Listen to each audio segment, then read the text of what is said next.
በጣም ይቅርታ። እኔ ከአንቺ ጋር እንደዚህ ነገር ማሰብ ሁሉ አልፈልግም።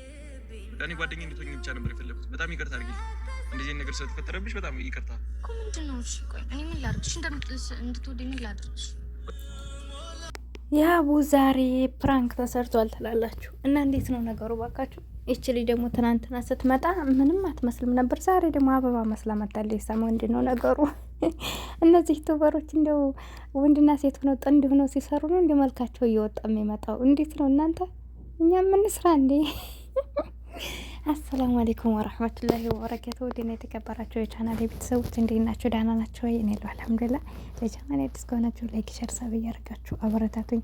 ከጎን የሆናችሁ ለምታበረታቱኝ ከልብ ነው ማመሰግነው። የእውነት እየሳኩ ነው የመጣሁት እና እሱ ለምንድን ነው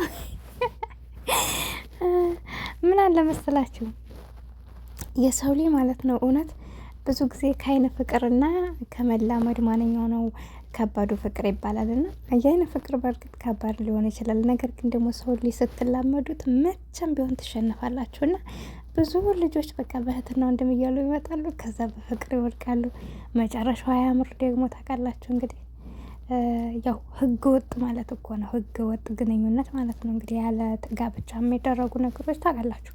እንደዛም ስለሚሆን መሰለኝ እውነት የብዙ ሰው ግንኙነት በቃ አይበረክትም። በቃ አንደኛ ስላልተፈቀደ ማለት ነውና አልሙሄም በመላመድ በጣም ብዙ ነገሮች ይመጣሉና እኔ እንደዚህ የሰው ልጅ በተለይ እከሌ ጋር መሆን አልችልም ብላችሁ የምታስቡት ሰው ጋር ባትላመዱ ብዬ አስባለሁና እንግዲህ ትናንት በታመመበት ያብ ማለት ነው በዛን ታይም ነው ልጅ የመጣችው። አንድ ቪዲዮ ነው ገና የሰሩት የማይመስል ነገር ለሚስታት ትንገራ ላይ ሀገር ሰው የማይመስል ነገር እኮ ነው። አንደኛ ትናንት ነው የመጣችው። በእርግጥ ወዲያው አፈቀርኩ ቸኩላል ያፈቀርኩ ለማለት ማለት ነው። ይሄ ትንሽ እንኳን ለሱ ለኛም ግራ የሚያጋባ ነገር ነው። ያ ማለት ደግሞ እንግዲህ ከማናታችን ልዩም ጋር ብዙ ህይወትን 2 አመት በላይ እያሳለፉ ጓደኛው ናት። ከሄሉም ጋር እንግዲህ 5 ወር 6 ወሮችን አሳልፏል።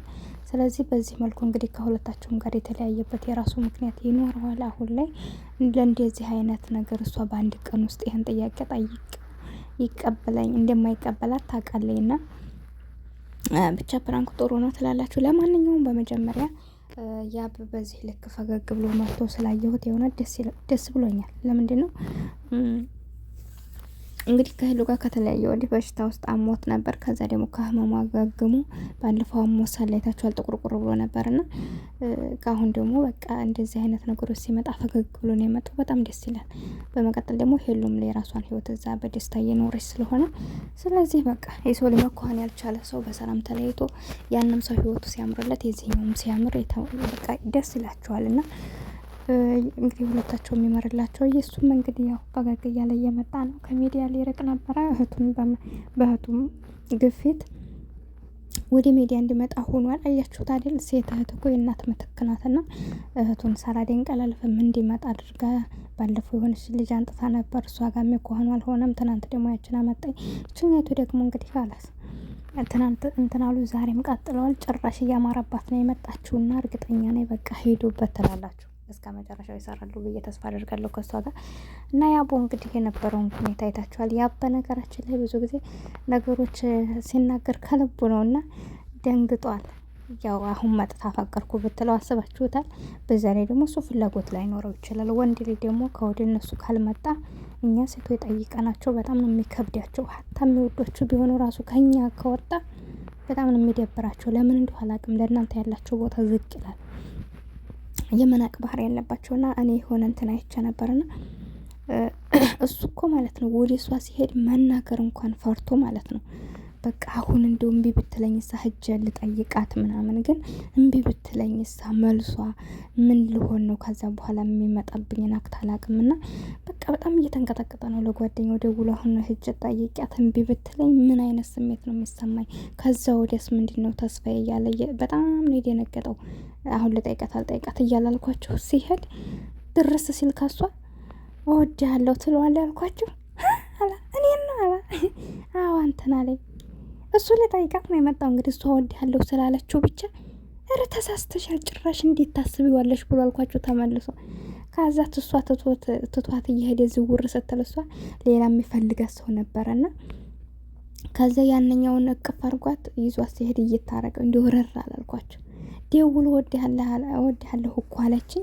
ከዛ ልጎረርባት ብዬ ዘወርላለሁ ሌላ ሰው መጥቶ ወሰዳት አለ።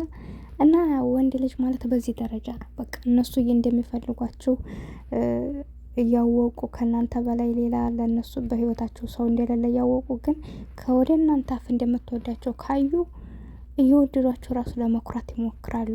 ከዛ መጨረሻ ግን እናንተ ሊያጧችሁ ሲሉና ቆራጥ እንደሆናችሁ ሲያውቁ መልሰው ሊለማመጧችሁ ይችላሉ።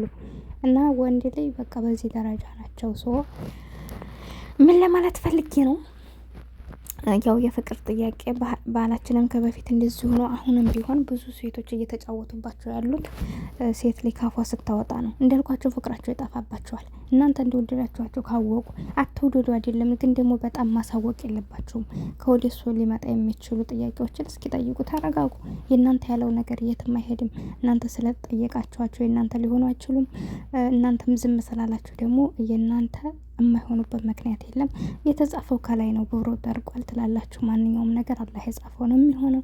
ስለዚህ አላህ የጻፈው እስከሚሆን ድረስ እናንተ ብቻ መጥፎ ነገር አታድርጉ። ለሰው ልጅ ጥሩ ነገር ተመኙ፣ ጥሩ ነገር አድርጉ፣ ሰውን አትበድሉ። በቃ መልካም ነገር አስቡ፣ በአይምሯችሁም በእጃችሁም በሁሉ ነገራችሁ ማለት ነውና እንደዛ ካደረጋችሁ ለእናንተ ያለው ነገር መቼም አይቀርም። እና ያው እንግዲህ ልጅቷ ጋር እርግጠኛ ነኝ ዛሬም ነገም እየደጋገሙ በሚመጡ ታይም ላይ ጥሩ ደረጃ ይኖራቸዋል ብዬ አስባለሁ። ጥሩ ግንኙነት፣ ጥሩ ትስስብ ይኖራቸዋል። እና ልጅቷ ደግሞ ዛሬ አምሮባት ነው የመጣችው። ቁም ነገር አመጣጣን አይታችሁ ከሆነ ፏካ ብላለች፣ እሱም ቀልቷል። እና በሽታ የሰው ሊያያችሁት አይደለ?